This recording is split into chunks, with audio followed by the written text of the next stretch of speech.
Training routines or TRs last 4 hours. After going through withdrawal, a resident at a Narconon facility begins working through training routines known as TR, which are found in the 8 required books. The first training routine, called confrontation, according to one former participant, involves staring at someone for a couple of hours. Other TR include one called Dear Alice, which involved reciting random lines from Alice in Wonderland, and repetitive question asking, which included asking a question over and over again until the right answer was given. There is no medical research that proves any of the training routines are effective ways at treating drug or substance addiction. Patients' detoxing sessions in the sauna last 4 hours at a time. In addition to the vitamins, residents at Narconon facilities spend a lot of time in the sauna. According to the program, sweating in the sauna was also part of the cleansing process. To get rid of toxins, residents spent up to 5 hours a day in the sauna. They were told they may experience drug flashbacks as they rid their bodies of toxins.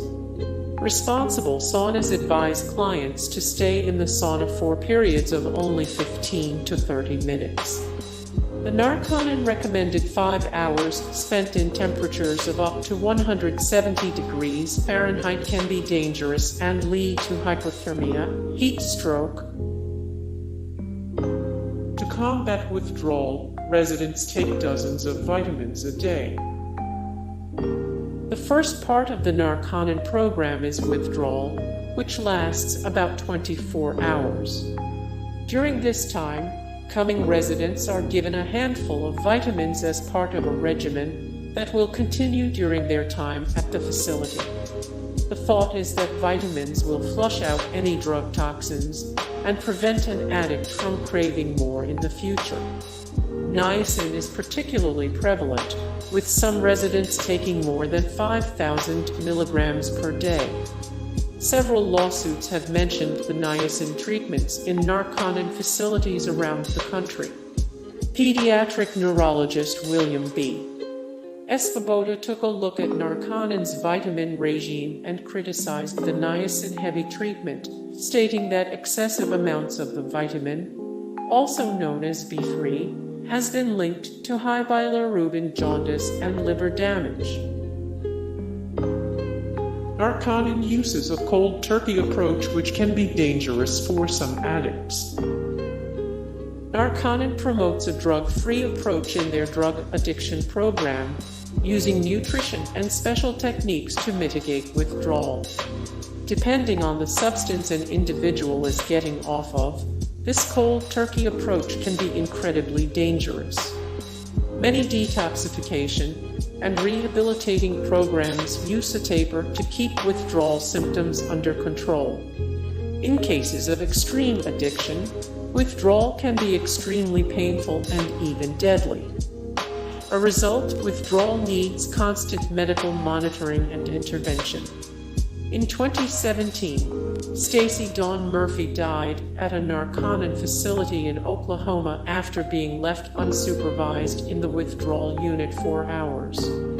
Her death inspired Stacy's Law, a bill that went into effect in 2013 that requires inpatient drug treatment programs to be certified by the state, which closed the Narconon facility in which she died.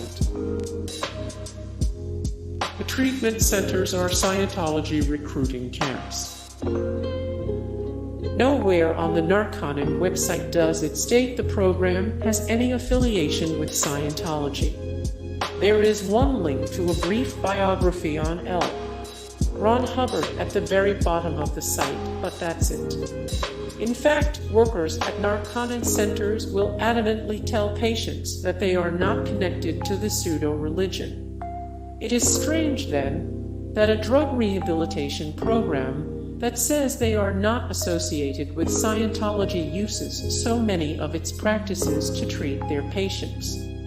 After patients go through the withdrawal period of the program, mentions of drugs and alcohol more or less disappear.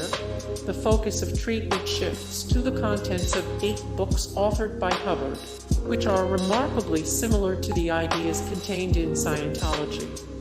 Even more of an indication employees come together to salute L.Ron Hubbard, the founder of Scientology, every morning.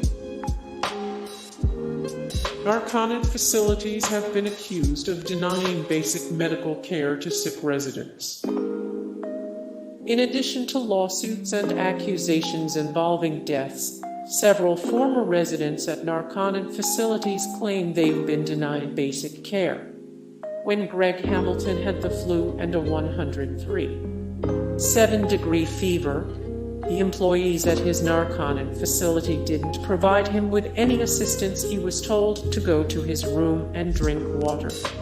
Vicky White's son was exposed to cigarette smoke despite his asthma, and the Narconon employees refused to give him his inhaler. Employees of the facilities have traded illegal drugs for sex from residents. According to some lawsuits filed against Narconon facilities, drugs are readily available to residents and are often exchanged for sex. Counselors have been accused of supplying drugs for sex, as well as improper consideration. One instance of this happened at a Narconon treatment facility in McAlester, Oklahoma. A woman in her 20s, Heather Landmeyer, went to Narconon Arrowhead's treatment facility on 3 separate occasions to treat her addiction to heroin. She was released from the facility in 2008, and she quickly fell back into the grips of heroin. Her family alleges that she relapsed due to employees at the Narconon facility. It got to the point where she had relapsed and was being provided drugs by these 2 different full-time staff members in exchange for sex. The Landmeyer's attorney, Donnie Smolin, Roman 2 told local news. 3 hours after being kicked out of the program for testing positive for drugs, Heather overdosed in a Tulsa hotel room. She is now in a vegetative state, and her family is taking legal action. Heather's case is not an isolated one. Other patients have claimed to have witnessed employees selling drugs to patients in exchange for money, sex, or other forms of trade. Residents make their way through the 8 books of the program, all written by L.Ron Hubbard. The 8 books in the Narconon treatment program contain training routines as well as guidelines and information on cognitions, objectives, dynamics, and other jargon terms associated with Scientology. The books are divided into 3 parts: withdrawal, detoxification, and education, with an emphasis on the last portion.